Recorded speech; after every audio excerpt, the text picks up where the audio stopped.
Good day and welcome to this week's edition of Tourismus Namibia, where we take you through a couple of topics, destinations, and then finally to the point we hope to bring you something interesting. My name is Frank Steffen. I'll be leading you through the show. So first up, we've got topics.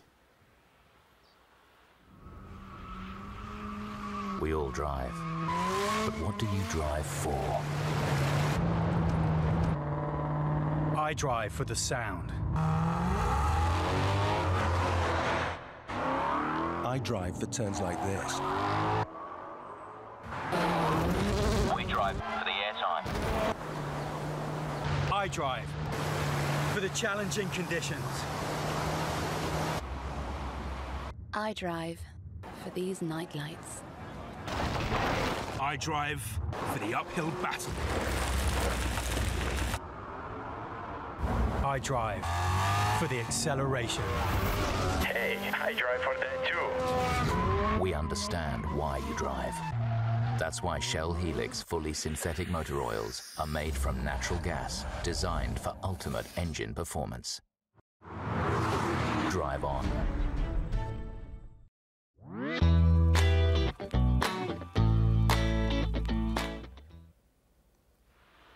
Welcome back, and topics it is, as we said, and the first one we will be talking about is about tourism growth in Namibia. So we take a quick look at the performance of the tourism sector, which over the past 33 years saw that the tourism infrastructure in Namibia grew remarkably, with hundreds of new establishments in various scopes, sizes and categories that developed across the country.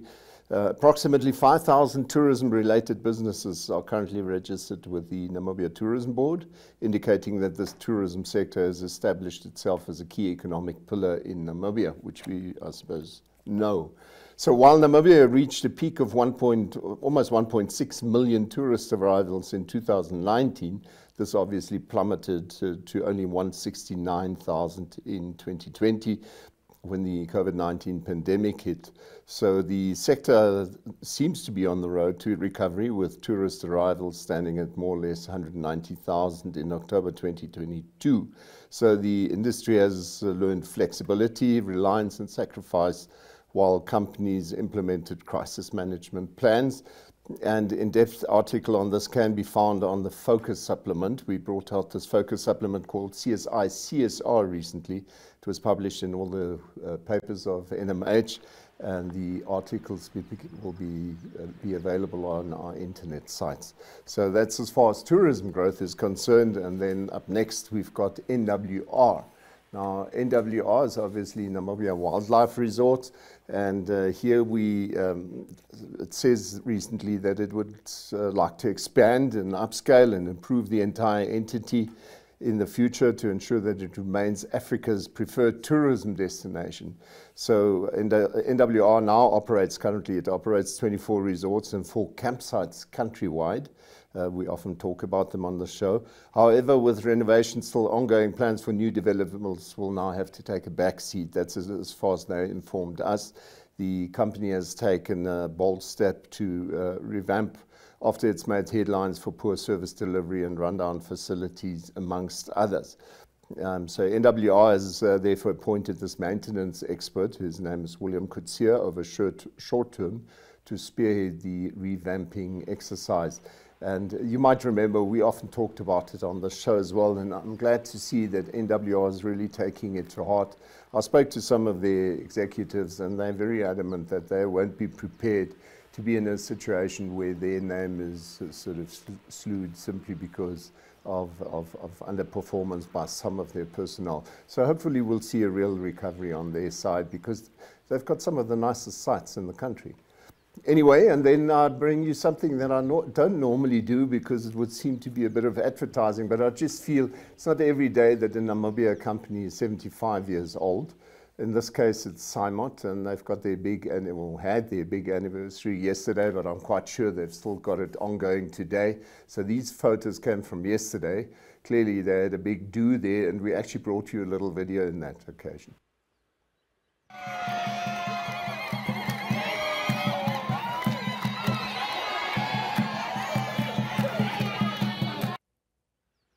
So clearly personnel of Cymot having a lot of fun, and I'm quite sure they've got quite a number of specials during this weekend, because this company is obviously well established in the tourism trade, and that's basically why I thought it fits into the show as well. You can get all your camping gear there, fishing gear, whatever. Well, I'm certainly a very regular customer there. So be it as it may, we wish them well, and obviously that's our topics for today. Up next, we've got destinations.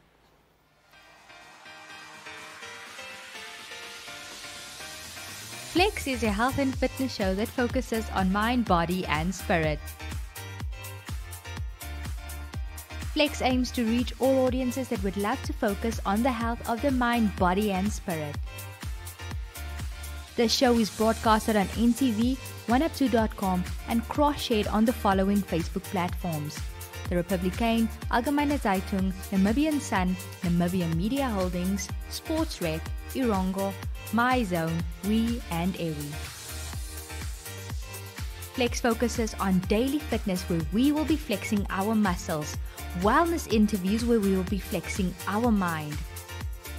For editorial and advertising queries, please contact zone@synergy.com.na.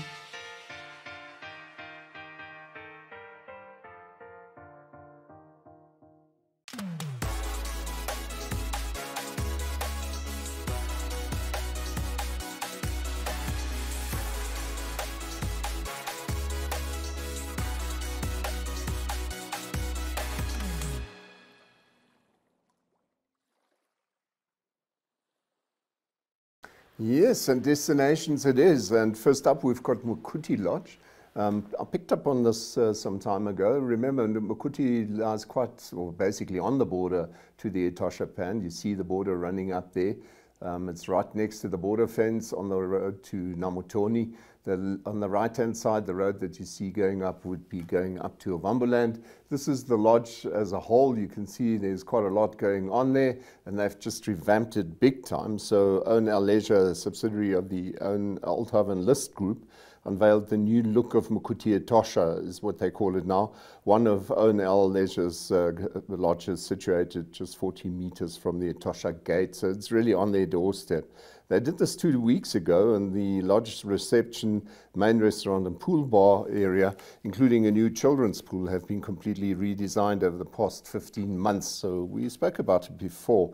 So according to Norbert Wurm, the MD of O&L Leisure, the new logo expresses the entire identification of Mokuti Etosha. And they quote him on one of their press releases, him saying, "Mokuti Etosha is Africa in a new guise. While we will find some familiar elements, we will also encounter an extension that will lead to unique, different and warm experiences. Everything here has a story and a reason, from the buildings to the different activities and events." So Wurm added that the new logo represents the colors of nature in and around Mokuti Etosha, while the magnificent sunsets and sunrises experienced at Mokuti Etosha, as well as the endless horizons of the Etosha Pans, are also represented. So we brought you a little video. Actually, we combined two videos into one. Just have a look. The pool bar is definitely going to be the center of attraction here at Mokuti Etosha. 2 floors, a terrace area where you can sit, relax. There's little lounge beds up top there, sundowners. You've got 3 pools, the water lounge, and this beautiful pool stretched out, a smaller kiddies pool, deck areas to lounge in, the full cocktail bar with cocktail service, set up, even a little dumb waiter taking drinks to the top. Every little touch point has been thought out with this pool bar.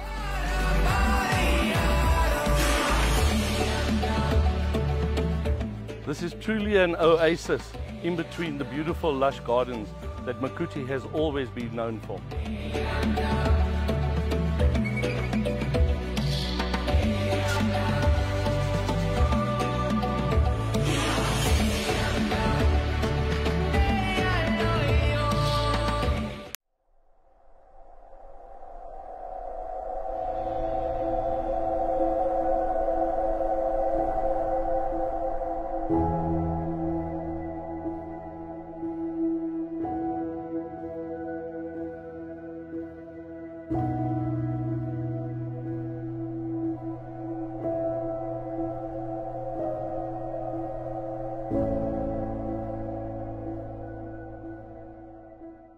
Right, and that is Mokuti Etosha. So whoever still speaks about Mokuti Lodge, that's past tense. It's now Mokuti. Mokuti Lodge has now become Mokuti Etosha. It's essentially the same, just revamped, new ideas, new experiences. That's the big thing that they're on about. And let's face it, that's what tourism is all about, experiences. The journey, the stay, what are you experiencing while you're there? Can you go to something else, enjoy it or not, and so on. So it's all part of your holiday plan. Up next, we're looking at Sammy's Arts and Crafts. This is in Swakopmund, and actually it's right down at the mall there. You can basically find it. If you look at the next photo, you'll actually see it's right next to the Strand Hotel. There on the right-hand side, you see the museum, and in front of it, there's a craft beer stand. And just across from it, there where that wooden deck is, if you've been there to that area, you will certainly find it, Sammy's Arts and Craft. And we've brought you a couple of photos just to show you what the man does. Because we take a peek inside the arts and crafts shop of this entrepreneur, Sammy Joseph, who owns Sammy's Arts and Crafts in Swakopmund. So Sammy uses polyvinyl chloride, or simply as we know it, PVC pipes, to custom make various crafts for his customers. So as you can see here, this guy is really has the ideas, and it's obviously not only for the tourists abroad. There are quite a number of the guys in Namibia who are likely to find this very interesting for their bars and whatever they want to have a look at. Clearly here you can see. So it's all about Nambrew. That's obviously one of those Namibian brands that have been sort of pushed to the front quite a lot now. Here you can see he really thinks out of the box. He's got different ideas all the time. And we actually have a video ready for you as well. So if you want to have a look, here it is. Hello. Hi, good day everyone, fellow Namibians and people all over the country. I would just like to introduce myself. My name is Sammy, and I'm the owner or founder of Sammy's Arts and Crafts. And I just wanted to give you a brief an idea what Sammy's Arts and Crafts is about. I will quickly take you into my shop and tell you a little bit more. So if you can just come with me, so I can show you what's inside my shop. What you see here, it's all PVC water pipes, which I created in some sort of unique art. As you can see, there's a few differences. If I can just tap on it, you can see this is everything from PVC plastic. Even the wine holders, it's a few birds. There you can see the pelican, and this is a toucan from European, and a few other things. So I just wanted to show you that what you can really do with any type of recycling. So yeah, I will quickly take you through a few of my stuff. Yeah, there's a little bit of everything for the kids as well, like cartoons, anything what you have in mind, you can contact me. I will give a brief detail about where you can contact me or where you can get hold of me. Okay, let me quickly go inside, then I'll show you a few things. This is how my logo looks. The company was launched in May last year, after I did a few stalls outside and around Swakopmund, and this is how my place looks inside. A few items which I used, a little bit of coloring, and there's also a few little small birds which you can use for soaps and some things like that.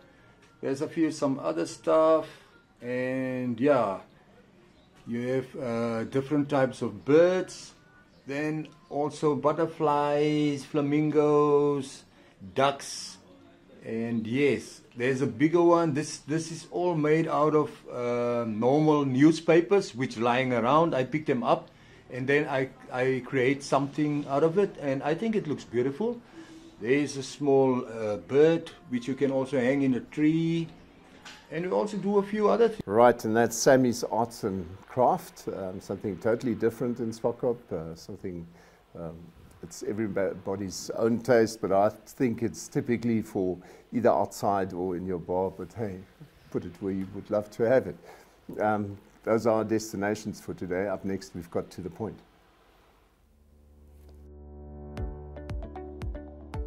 Tourismus Namibia is a weekly tourism show that brings you the latest news in the tourism industry and topics related to that. Tourismus aims at reaching travelers, accommodation, restaurant establishments, agricultural and financial institutions.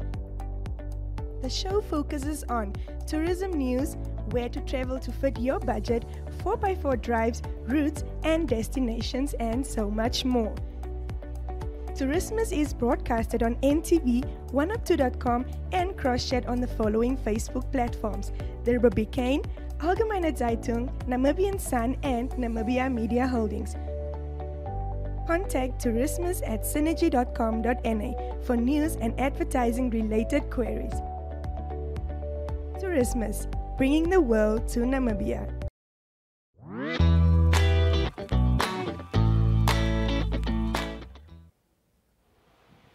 Yeah, well, if you looked at these Tourismus clips just now, it's obviously an ad, but it sort of reminds you of how many nice spots we've got in Namibia. And if you look at the background today, it's a background I simply took it from Bachtam. So clearly there are other people who enjoy driving around, having a look, and in this case we have Alexander Zachariah and Elizabeth Alexander.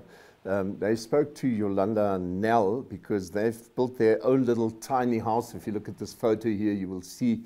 So this will be their future home for the next foreseeable future, because they intend to drive around the world and get to know it. So it's not only about Namibia, it's about Africa, it's about everywhere. But have a look at the interview that we brought you. Ladies and gentlemen, today I'm very excited because I have travelers with me in studio today, and you've been busy building. Can you tell us what you've been building? A tiny home. On wheels? Oh, yes, on wheels. That makes me very excited because I've been following van life on Instagram for such a long time, and I'm so excited to know that Namibians are also doing it. Tell us about how this journey and this process started for you.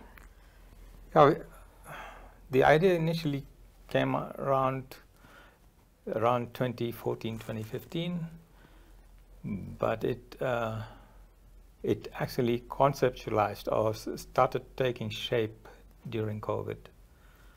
COVID taught us many things, that the whole world can be shut down at a moment's notice, and so we thought, it was time to start building and getting on with our dreams, and this is how we got into the whole process of getting the vehicle, which was actually readily available at that point in time because tourism industries were dumping such vehicles, and it was a good opportunity to buy such a vehicle at that time.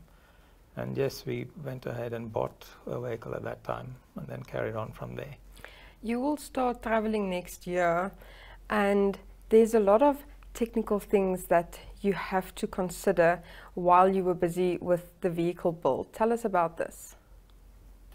Okay.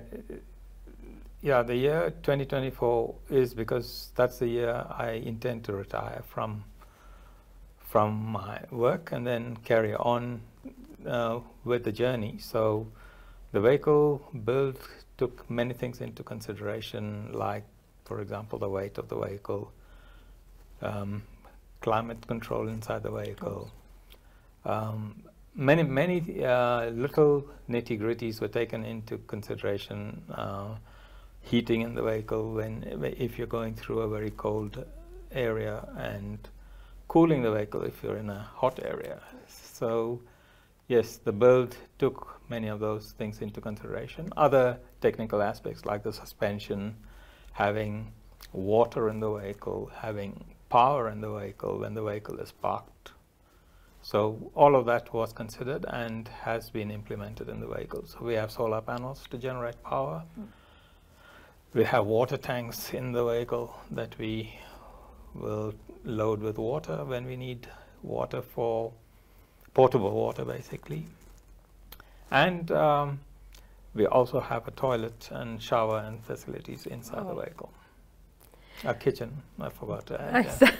That's always good. Kitchen inside and outside. So that's if the weather doesn't permit us to be outside the car, then we can be inside and carry on, you know.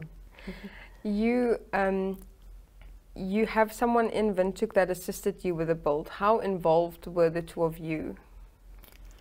So yeah, it took us a bit of a while to figure out who would build it for us based on our specifications. So we approached many people. We wanted the build to happen in Namibia and not outside the country. Yeah. Firstly, because we wanted to be very involved in it. So I know lots of people build in South Africa, and they are very good builders there, but for us, it was an opportunity to see what could be done in Namibia and how well we could do it here. And the company called CF Engineering, a young gentleman by the name of Francois.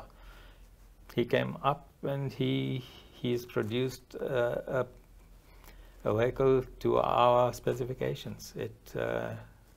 Yes, he's done it. He's done a good job, I think. Yeah. Off camera, we spoke a little bit that you don't have an end date, but you do have a start date. Where are you planning to start your journey, and whereabouts will you be traveling? We don't have a end date, like you said, but we go and we have a route, definitely. But then again, like I said, with the political situation changing, we may change the route as well, depending on how safe it is. But we go, we like a place, we stay there as long as we want, and carry on to the next place. That's our plan, you know. So because we don't want to rush, we don't have a deadline that we need to get to a certain place by a certain time. So I think that's how it's going to be more enjoyable, because you don't have this rush. Yes. What do you think can be possible challenges along your route? Political situations changing, the weather changing. Anything can come into play. Challenges like mechanical failures with the vehicle, for example, availability of spare parts in a particular part of the world. All these things have been taken into consideration, and yes, we will deal with it as and when it happens. That's the attitude we have currently. People are very friendly, actually. We have seen other travelers, other vlogs, travel vlogs, and we've seen people are actually, generally, humankind is actually very, very, friendly, and people help out, and you'll be amazed where the help comes from. It can come from the poorest of the people, you know. And the help doesn't have to be financial. It could be just a moral support, a word directing us to the right place or people. That's all we need, you know. So we trust people. A vehicle is completely self-sufficient. There's no, we wouldn't need to be able to depend on anybody. The only thing only resource the vehicle doesn't have is maybe to produce water, but that's the only thing that we might have to borrow from or get from other people. But the vehicle produces its own electricity, and it has got gas in there for cooking and things. So we are completely self-sufficient. And a secure place to park. So if you are overnighting somewhere, you want a safe place to park. That's all, you know. Where does your love for travel come from? As a kid, I know I've traveled a lot with my dad when he was in India. We've covered a few states in the country. India is a huge country. It's about 5 times the size of this country. So we've done a bit of traveling there. Then during the late 80s, when I first came to this country, I traveled a lot in this country. We've done almost the entire southern African continent by car already. We've driven to Mozambique, we've driven to Botswana, Zambia, Zimbabwe, all these places. We've covered by road, South Africa, not to mention, yeah. So, yeah, we've always enjoyed being on the road and traveling and meeting new people, new cultures, new cuisine. Those things are interesting for us. My father was in the army, in the Indian Army, so every 3 years we used to get posted to a new place. So my entire life I've been making new friends and going to new places. So every time we used to watch National Geographic with together, and I used to say, wow, I would really like to go to that country. When are we going? You know, so it's been building up. Yeah. You know, so I'm glad it's coming to fruition. Well, thank you so much for your time, and I will definitely follow your page on Instagram and see when your journey starts. Yes, sure. we also have a YouTube channel, right. And the YouTube channel is called Wander to Yonder, and yeah, that's I think also you can follow us there too. Yes. Okay, thank you so much. Thank you. Ladies and gentlemen, we'll be back shortly. Right, and that was Yolanda Nell, and she spoke to Alexander Zachariah and Elizabeth Alexander. And these two will be traveling around the world, as we now know, and we wish them much luck and enjoy your experience. That's really what it is all about. Well, that's our show for today, and I hope you enjoyed it. I'll hopefully see you again next week, same time, at which time I will be introducing a colleague of mine, Ilani Cymot, because she will, bit by bit, also start presenting this show so that we've got something different to offer you from time to time. Until then, I'll see you again. Remain healthy and look after yourself.